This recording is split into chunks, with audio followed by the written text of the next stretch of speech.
안녕하세요. 산동쌤, 혜자쌤입니다. 자, 오늘 이 시간에는요, 어떤 책을 얘기해 볼 거냐면, 바로 이 책이에요. 셀리 티스데일의 인생의 마지막 순간에서라는 책입니다. 이 책은 제가 이 책 잘 모르고 있었는데, 제가 잘 보는 유튜브 채널에서 거기서 이제 추천을 해 주셔가지고 한번 읽게 됐어요. 이거 어떤 내용인가 싶어서 읽어보고 싶었고, 저도 작가에 대해서 이렇게 보니까, 어, 이분이 이제 완화 의료 분야에서 오랫동안 종사하고 계신 분이기도 하지만 문학상을 받으신 수상자이시기도 하세요. 그래서 푸시카트 문학상이라든지 제임스 디 펠럼 문학상이라든지 이런 문학상을 좀 많이 수상한 작가시면서도 간호사신 거죠. 이분이 같이 일을 하시는 분이신데요. 우리가 알고는 있지만 대면하기 싫은 거, 마주치기 싫은 거, 말하기도 싫은 거, 그거에 대해서 얘기를 하고 있어요. 그러면서 굉장히 용감하시지 않나, 용기 있지 않나, 그런 생각이 좀 많이 들었습니다. 그래서 이제 책도 내용을 보면 굉장히 강해요. 어조도 굉장히 강하고, 이렇게 하지 마, 너 이렇게 하면 안 된다, 이런 내용들도 있고요. 네, 보면서 재밌었습니다. 어떻게 해야 되는 건지 그런 내용들을 살펴보도록 할게요. 제일 먼저 살펴본 내용은 좋은 죽음이란 어떤 것인가에 대한 거예요. 이 셀리가 자신의 이제 경험담을 이제 토대로 해서 이야기를 하고 있는데요. 인물이 두 명이 나와요. 첫 번째 사람은 이제 페리에 관한 이야기인데, 이 사람은 퇴역 군인이에요. 군인인데 이제 군인 하고 나서 이제 사냥을 하고 돌아다니거든요. 숲을 돌아다니고 하는데, 이분이 이제 말기암 진단을 받으신 거예요. 그래서 이제 어떤 생각을 하게 되냐면, 동물처럼 나도 죽고 싶다라고 생각이 들어서, 마치 사슴이나 이제 곰이나 숲에서 조용히 죽고 싶다라고 생각이 들었는데, 기운이 없어서 숲까지 가지 못하고 집에 계시게 되었다는 거예요. 그래서 이제 자신이 준비를 하게 되는 거죠. 그런데 어떻게 하냐면 그 모든 치료나 도움이나 이런 것들을 다 거부했다고 해요. 그러니까 주위 사람들이 얼마나 고역이겠어요.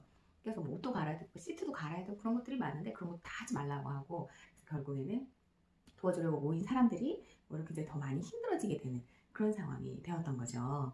그리고 두 번째 이제 인물이 나오는데, 두 번째 사람은 누구냐면 캐롤이라는 인물이에요. 캐롤은 이셀리의 친구예요. 친구인데 이 책 안에서는 어떤 것 때문에 아프게 되었다 이런 내용은 나오지는 않는데, 아프 친구고 이제 인종을 앞에 둔 친구여서 좀 준비가 필요했던 친구였고, 셀리가 이제 이쪽에서 이제 친구가 일을 하고 있으니까 잘 알고 있잖아요, 이런 것들을. 그러니까 친구 따라서 같이 병원도 갔다 오고 의사 선생님도 만나고 어떻게 하면 준비를 할 수 있을까 이런 것에 대해서 얘기를 나누고 했던 그런 친구고, 아마 셀리한테는 굉장히 친한 친구고 챙겨주고 싶은 그런 친구였을지 않을까라는 생각이 들었어요. 네, 그런데 이 캐롤이 인종을 준비하던 그런 상황에서 어느 날 폭설이 오게 됩니다. 그래서 셀리가 갈 수가 없게 된 거예요. 캐롤을 만날 수가 없게 된 거예요. 그런데 이제 캐롤이 너무 아프게 됐는데 병원에 가게 된 거죠. 병원에 막 긴급 후송해가지고 가는 거죠. 근데 이제 전화로 이제 셀리는 들은 거예요. 캐롤이 병원에 가고 있다라고 하는 거를. 그때 이제 충격을 빵 받은 거죠. 그래서 캐롤이 병원에 도착을 해서 이제 막 CPR을 하고 그렇게 했지만 결국에는 이제 사망을 하게 되는 그런 사건이 있게 돼요. 근데 그때 셀리가 느낀 것은 뭐냐면은, 자신이 굉장히 그 캐롤에 대해서 환상을 가지고 있었다라고 하는 거예요. 얘는 굉장히 조용하게 나랑 함께 죽음을 맞이할 거고, 얘는 조용하게 할 거야. 얘는 누구보다도 좋은 죽음을 맞을 수 있도록 내가 도와줘야지, 이런 마음이 있었나 봐요. 그런데 결국에는 만나지도 못했고 얼굴도 못 봤고, 그쵸, 보고 싶은데 얼굴도 못 봤고, 병원에 가가지고 그 많은 의료기기와 그 부산함 속에서 막 CPR을 해가면서 막 그랬다고 생각하니까 너무나 주먹을 한 대 빵 맞은 것처럼, 망치로 한 대 빵 맞은 것처럼 그런 느낌이 왔던 거죠. 자신이 캐롤의 죽음에 대해서 환상을 가지고 있었다는 걸 그 당시에 깨달았던 거예요. 그래서 어떤 것이 좋은 죽음일까라는 걸 생각하게 된 거죠.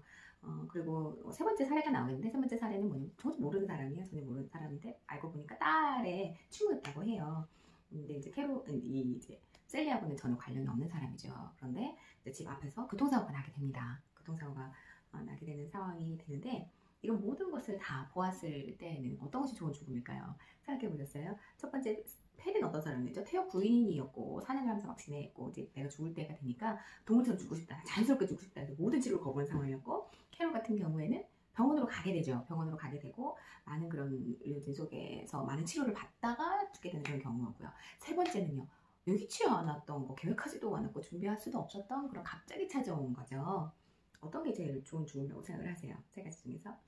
어, 셀린은 이렇게 얘기하고 있어요. 모두 다 좋은 죽음에 속한다. 죽은 죽음이라고 얘기할 수 있다. 라고 얘기하고 있어요.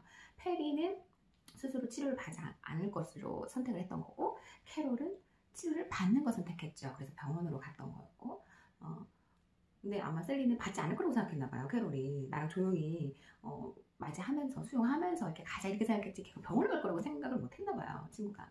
그래서 굉장히 자신이 이기적이었다라고 표현을 하고 있어요. 내가 너무 이기적이었던 것 같다. 네.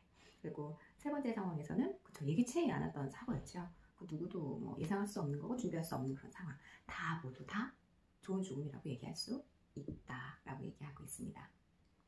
그러니까 일단 우리가 좋다, 나쁘다라고 얘기하는 것 자체가 판단이고요. 가치 판단이고 얘기할 수 없는 건데 그거를 좋다, 나쁘다라고 얘기하는 것 자체가 논리 맞지 않는 것 같아요. 그 말이 안 되는 것 같아요. 그래서 뭐라고 얘기하면 적합한 죽음이라고 얘기를 하거든요. 책에서는 적합한 죽음을 맞도록 해야 되지 않을까. 그리고 그 누구도 이게 좋고 이게 나쁘고 이렇게 판단할 수 있는 것은 아니다 라고 얘기를 하고 있습니다. 네. 그래서 누구나 다 맞이하는 거지만 언제 어떻게 될지 모르는 죽음에 대해서 셀리는 이야기하고 있는 거죠.